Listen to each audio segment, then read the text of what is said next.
Good morning and welcome to the Morning Scoop for Monday, November 2nd, 2020. This is your daily Buckeye fix. I'm Tom Orr. The game against Michigan is in exactly 40 days. This, however, is the start of a monumental week. The events of the coming days will go a long way toward shaping the future that we all share, the nation that our children will inherit from us. At the risk of sounding over dramatic, it might very well be the biggest week of the century so far. Yes, friends, it's Rutgers week. I know we're all itching to do a deep dive in Greg Schiano's Rutgers program, which is currently tied with those Michigan Wolverines for third place in the Big Ten's East. But the Scarlet Knights will have to wait at least one more day, because we're going to take a look back at what we learned from the Buckeyes' big win in Happy Valley over the weekend. My guest today is Buckeye Scoop's beat reporter Tony Gerdeman. Tony, what was the biggest pleasant surprise to you in the game on Saturday for the Buckeyes?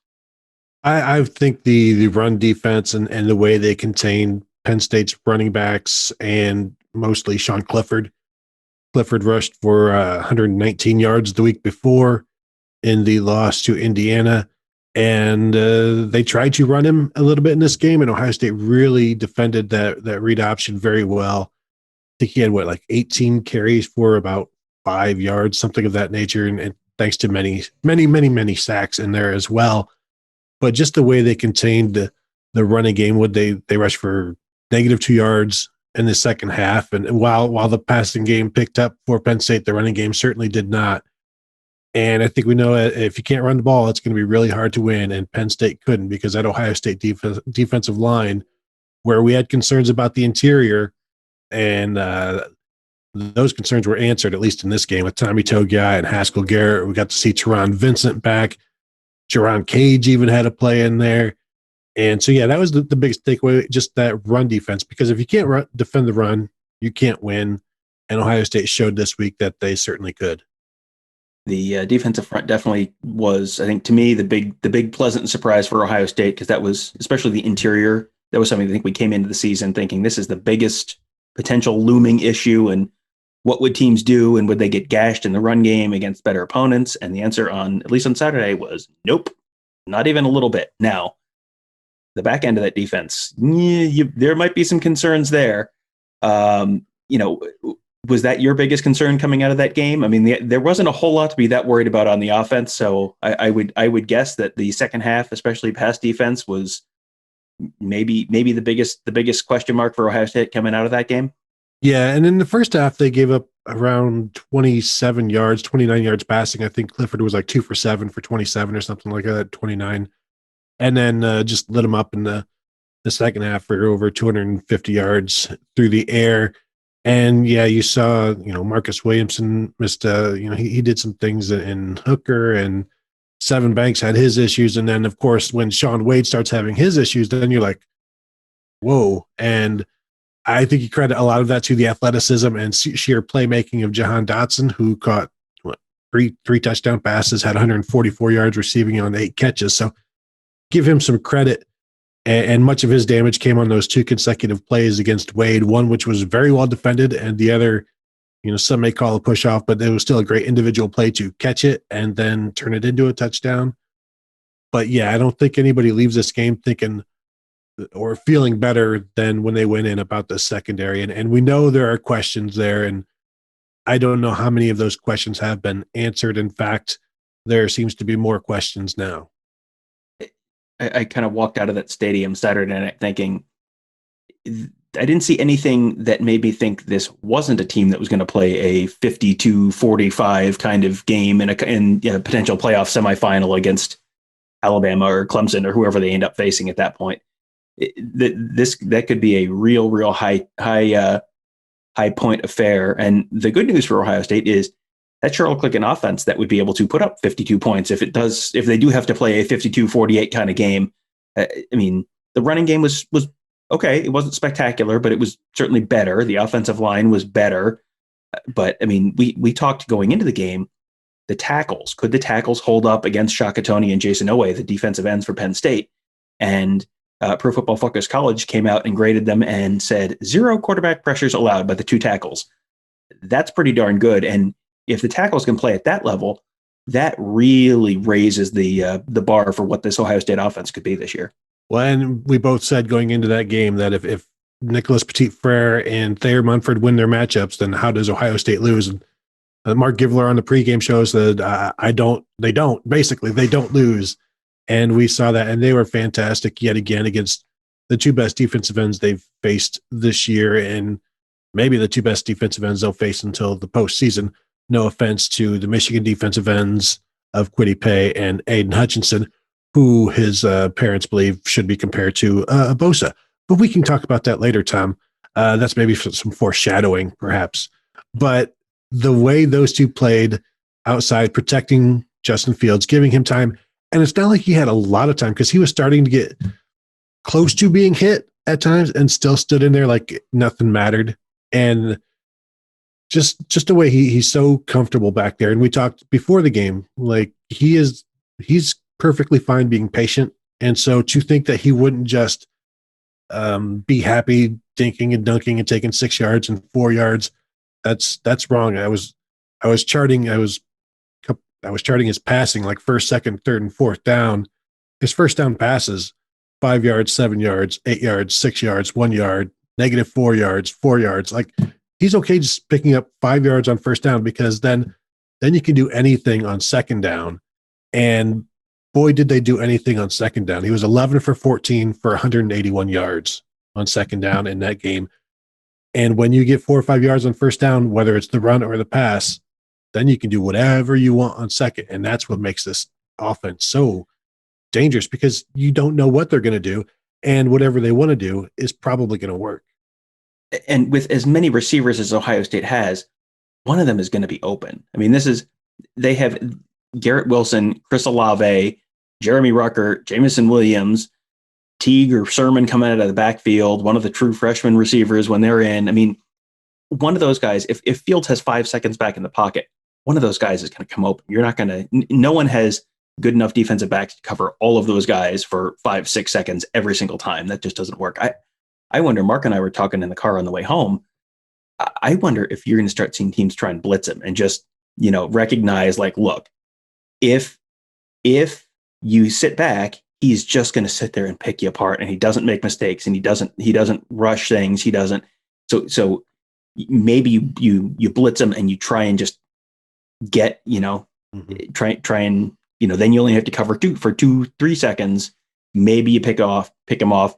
Maybe you hit him. Maybe you force a fumble. I mean, you saw there was Penn State sort of blitzing a little more in that second half, and someone came clean and drilled him in the back, and very, very easily could have forced a fumble kind of late in the game. And I'm wondering if maybe that's something you start seeing from teams in the coming weeks as people try and figure out how the heck to defend this Ohio State offense. I know we'll see it in the last week of the regular season against Michigan, but yeah, Brandon Smith came free on that one and hit him, and they kind of took the blame. Ryan Day took the blame on that one, said it was probably not the right protection for that. But yeah, he held onto the ball. There was another blitz that led to a Jeremy Rucker touchdown pass, though, that where Fields read it perfectly and hit that. And at this point, if you're not going to be able to get to him with your defensive ends or your defensive line, you're going to have to do it some other way. And I think, you have to try, right? And so I guess you throw some blitzes and then hope you tackle behind the ball. When he gets rid of it, hopefully you tackle.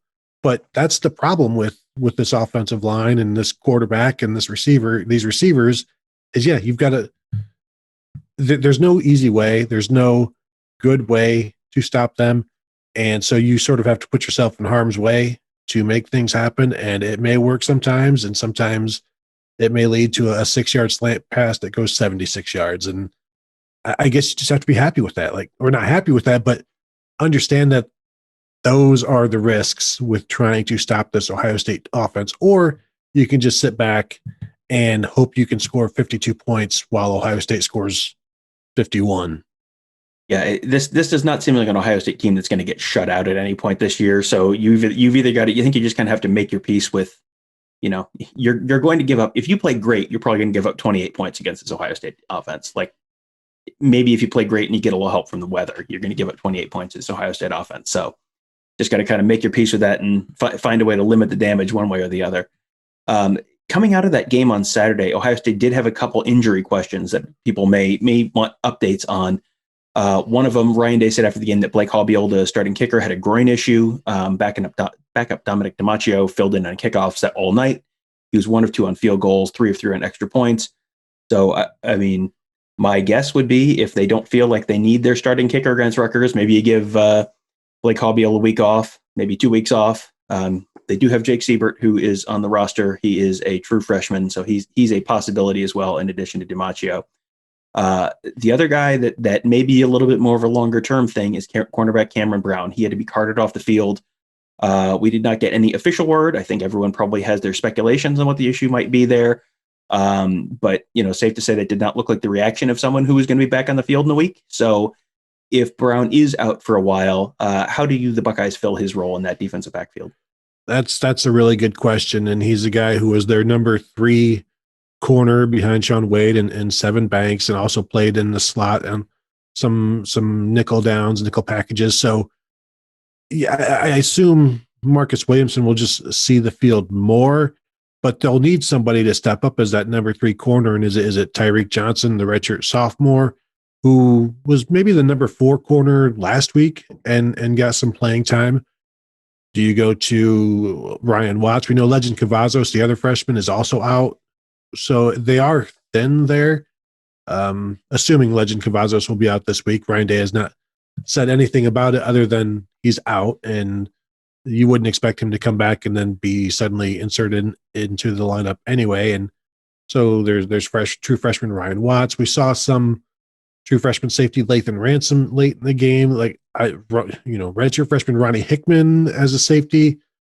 Are we going to see Cameron Martinez? I mean, these are all questions that we have no answer to because there's so much inexperience at that position. And that happens when guys keep leaving early for the NFL. And yeah, this is not a good development for the Buckeyes, but the recruiting has been there. But, Tyreek Johnson has been slow to develop. He was a former 5-star guy and hasn't really done anything. So does a freshman move past him? I mean, they really like Cameron Martinez. He's a slot guy that can play in there, and maybe he makes a move, but then to ask a true freshman to be your number 3 corner and play in some nickel packages, I think that's a lot too. Yeah, a true freshman out there at corner is never a great thing if you're a team that has the kind of aspirations this Ohio State team does. I mean, you think back to the Cotton Bowl against USC in 2017, very end of the year, Jeff Okudah, who enrolled early and went through a normal spring and normal fall camp and then had the whole season, he played in that Cotton Bowl when Denzel Ward sat out, and he was okay. He didn't get burned too badly. He gave up some completions, but it was okay. That was, like, to me, about the best case scenario for a guy who comes in as a 5-star, has a full spring, has a full summer, has the full season, and then gets put in the bowl game. Like, these are guys who did not come in as 5-stars, who did not have a spring, did not have the normal summer camp. And also, this is game 3, not game 13 like it was back then. So yeah, there's some real questions there. True freshmen playing at anywhere in the defensive backfield is always a little bit of a red flag. So if Ohio State can find a way to not have to do that, I'm sure they would prefer to not have to do that. Although if they have 2 weeks to get them worked in with Rutgers and Maryland and get them some experience, that this would be the time to do it now. But still, it's asking a lot for something like that. Yeah, it's not that these guys are not ultimately going to be good players. It's just you typically see a very predictable learning curve with these Ohio State corners, where the freshman year they don't play very much. You'll see them give up some long plays or give up some completions or miss some tackles, and everyone's ready to write them off. And then the second year, all of a sudden, like, oh, that guy turned out to be, he's better than I thought. And then the third year, they're all conference, and then they go in the first round of the NFL draft, and then lather, rinse, repeat with the next class. One thing that is, if you're wondering why are they so short-handed at corner, that they're, you're getting down to freshmen so quickly. Got to remember, they had Jordan Battle committed for 2019. He flipped to Alabama late. They had Clark Phillips committed for 2020. He flipped to Utah after Jeff Hafley announced he was taking the Boston College job. You put those 2 guys on the roster, all of a sudden this depth chart looks very different than it does right now. So that's that's one thing that is sort of playing into all of this right now. That Penn State game, though, that was something that was, I think, viewed as pretty universally as the most dangerous game on the schedule for Ohio State. And Ohio State definitely did not look perfect. We just talked about some pretty major issues potentially looming on the defensive side of the ball, especially in the second half. But for Ohio State to go to Happy Valley, play, well, but not spectacular. I mean, somewhere better than okay, but not great. You did not come away from that thinking that was their best game. And still to win by 13 points, I would think for all the concerns that Ohio State fans have right now, they should be feeling pretty good about their chances for their team to run through the Big Ten. Yeah, and you look at the schedule, you got Rutgers at Maryland, then home to Indiana, at Illinois, at Michigan State, then home to Michigan. They're going to be double-digit favorites in all of those, possibly 20-point favorites or more, except maybe for Indiana and Michigan. And even then, you're 17, 18, 19 points. I wouldn't be surprised for either of those games. And then it just becomes a matter of focus for Ohio State. And the one thing that has been preached all spring, summer, fall, long by Ryan Day is focus, and mainly focus on the pandemic and not letting up, not getting frustrated or bored by all of the rules. And I think you just turn that focus to continue to focus on ourselves, because at this point, the only team that is going to beat Ohio State on the schedule, Tom, is Ohio State. And as long as they do what they can do what they know how to do, then nobody should come close on this regular season schedule to them. We've seen in the past, the crazy things have happened with Purdue and Iowa, and every team has a tough game here or there at some point, just out of the blue. And then you also, there's a positive COVID test that turned out to be possibly a false positive with Justin Hilliard. How does that, every single week it's going to be a waiting game and a nerve-wracking thing for Ryan Day, as he hopes that his players follow all of the protocols and don't contract the virus. And so, yes, they should just basically run through that entire schedule. But this time, as you like to say, 2020. And just when you think you know what to expect, something happens that you probably should have seen coming. Well, I mean, you lump Ohio State and Clemson and Alabama together. That's sort of like people talk about, like, who are the great teams this year? Those are the three. And after that, it's sort of like everyone, there's a big step down from 3 to 4. And look what happened to Clemson last weekend. Trevor Lawrence test positive for COVID. He missed the game against Boston College. Boston College is fine, but they're not, Boston College is what's the closest equivalent at Ohio State's schedule? Indiana? I mean, fine. I mean, they're not, it's a team where if Ohio State really played a bad game, like, sure, they could get beat. Indiana could rise up and get them if Ohio State really plays badly. So they play Boston College. They played them in Clemson, and they were down big at halftime, and they barely got out of there. And, part of that is Trevor Lawrence, but Trevor Lawrence doesn't play on the defense. So that was not all of it. And now this week they've got to go to Notre Dame. So, there are no guarantees this year. And that's something that's probably worth keeping in mind, that, yes, Ohio State should run the table this year, but we have seen just about everyone in the country have a week where it looks like, oh, that didn't look good. Like, that was not a great performance. And, Ohio State probably has one of those in them at some point this year. It's just a matter of, do they have it against a team that they're 40 points better than and can then beat by 20 points? Or is it a team that they're 20 points better than, and then it's a little bit more of a nail biter? One of those teams where it could turn into a nail biter or worse, the Michigan Wolverines. You, of course, are the author of the Michigan Monday column, where you review what happened with the Wolverines game the previous weekend. So, Tony, what the heck happened to Michigan? The unexpected, Tom, just as you were saying. This is a crazy year, and they lost somehow to Michigan State, 27-24. Michigan State turned the ball over the week before 7 times against Rutgers, not counting 2 times where they turned it over on downs. So you're talking like 9 turnovers against Rutgers to end up losing by 11 or so, I think. And this week they held on to the ball. they certainly found some Michigan weaknesses, which is the Michigan secondary. Much like Ohio State with Penn State, there was no pass rush from Penn State. There's very little pass rush from Aiden Hutchinson and Kwity Paye, the Michigan defensive ends, and which allowed quarterback Rocky Lombardi to just throw the ball downfield. And whether or not there were completions, there were plenty of holding calls, plenty of pass interference calls, and then also quite a few receptions and completions because Lombardi finished with he was 17 of 32 for 323 yards with 3 touchdowns. So basically 20 yards of completion. And some of those incompletions were flags, as I said. And Ricky White, freshman wide receiver, 8 catches, 196 yards, and a touchdown. And they played well enough that, or they successfully attacked Michigan's number 1 corner, Vincent Gray, well enough that Gray was benched, and they went to another guy.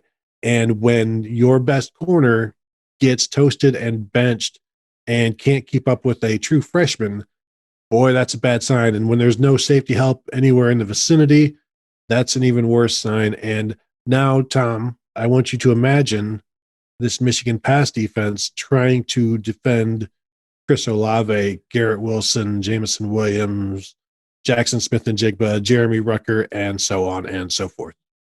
You think Ohio State has any receivers better than Ricky White? Now, I did not know who Ricky White was before this game, and I had never heard of him, but I do know who he is now. And I don't know that he's ever going to have another performance like this until they play Michigan next year. This was his version of the Ron Johnson game. Like, yes. Just go off, young man. Yeah, that was not the result I expected on Saturday in Ann Arbor. And boy, it sure feels like the end of the Jim Harbaugh era. Like that I don't, outside of winning in Columbus, and that doesn't look super duper likely right now. I don't know how this turns into a salvage season that people in Michigan are real happy with. You know, if you lose to both Michigan State and Ohio State again, I mean, at home, at Michigan home, State. I mean, and there are some lose. I mean, they go to Indiana this weekend. That is a losable game. They get Wisconsin the week after that. That is a losable game. They get Penn State in Thanksgiving weekend. That's a losable game. I mean, I picked them to go 4-5 after the Big Ten championship game weekend, and yeah, that is still very, even after beating Minnesota, which is one of the games I had slotted in as a potential loss for them. That 4-5 is still very much in play. That we know Michigan Stadium is not a very loud place, but had there been fans in there for this one, that would have been some raucous boos of just everybody that had stayed. And Tom, as we know, those who stay will end up booing, and they sure would have in this one. And it's probably a good thing for Jim Harbaugh that there were no fans. I do wonder, though, you mentioned, like, would beating Ohio State save his job? Will Michigan just be like, to make sure that doesn't happen, do you fire him before the game? That way he can't save it? I mean, because at this point, it's time to move on. It's time to move on to somebody who has energy. And we've said this for, I don't know, 3 or 4 years now, since 2017, where there's just this lack of anything. There's no momentum. Even after having a big win against Minnesota last week, you're thinking, well, that was impressive. And then to respond this way, it's clear there's no path forward with Jim Harbaugh. And people say, well, who are you going to turn to? Anybody can do what he's doing at Michigan. Anybody. Brady Hoke did it. Yeah, that was this is a season where I think the thing that might keep him around one more year is the fact that no one has any money, and no one wants to pay a buyout, and no one wants to, he only has 1 year left on that deal. So the buyout can't be more than, even if it's a full salary, it can't be more than $6-7 million at this point. And, then you have to pay whoever the new guy is, but, can they scrape together the money to do that? Maybe that's certainly a possibility. I mean, there's some big jobs that could come open this year. If Texas comes open and maybe USC comes open, does Michigan wait another year? Because, Michigan is one of the top 10, top 15 jobs in the country, probably. But, if Texas and USC are open, maybe Michigan's the third best job on the market at that point. And, you want to be the most attractive option. Because, if they're going after Matt Campbell could look at Ann Arbor, could look at Texas and go, Texas is basically the same cultural issues that Michigan has, a lot of the same benefits that Michigan has, but also it's in Texas, which is full of high school football players. So if I was Matt Campbell, I know which job I would take. So yeah, that's going to be a real interesting thing to see how that all shakes out. But boy, that was quite an emotional roller coaster in Ann Arbor between the first game and the second game of the season. That was I don't think they saw that one coming, because I know I sure didn't. But you saw the first touchdown, the first Michigan State touchdown coming. You called that perfectly. I did. I nailed it. I said Michigan State's going to go right down the field, score a touchdown, take a 7-0 lead, and then lose 52-7. So I was, basically half right. So, that's pretty good. In a year as unpredictable this, I'm going to give myself full credit for that. Yeah, I would totally. You should. And when the line came out at like 23 points or whatever, I tweeted out, this is free money, and then I was told by John Bacon, noted Michigan author and alum who was on the HBO documentary as well, is saying that that's fool's gold, and clearly it was. And he knows that Michigan State rivalry better than I do, and it's one of my favorite rivalries in sports. I just didn't think it was possible, because Michigan State, I don't know if you know this, Tom, they lost to Rutgers the week before, and when you do that, it's kind of hard to have any kind of expectations for any kind of upset. Well, if losing to Rutgers ruins your program forever, well, this is an extremely big weekend for Ohio State. So you will. This is going to be quite a week at BuckeyeScoop.com. We will continue wrapping up the Penn State series. I'm going to guess I'll have Ross Fulton on either tomorrow or Wednesday morning to talk about that. We'll probably have a preview of the Rutgers game and see what to expect from the Scarlet Knights a little later on this weekend. But this should be a fun week at Buckeye Scoop. There's some recruiting news that's sort of bubbling. There's a commitment that broke on the Insiders board on Sunday. There is another player, Derek Davis, safety, who we just scouted. Mark Givler and I saw in person last Friday, who is announcing his decision this weekend. That could be another big one for Ohio State if he pulls the trigger for the Buckeyes. So check out BuckeyeScoop.com this weekend and this week. Should have lots of great content there for you on recruiting, on all the upcoming game, looking back at the last game, and two games in, everything is sort of going as expected, and the expectation is this is going to be a pretty memorable year for the Buckeyes. So a quarter of the way through the regular season, everything is going okay so far. So might be a good time to hop on board at BuckeyeScoop.com as a member. Thank you guys for joining us. Have a great day. We will talk to you tomorrow.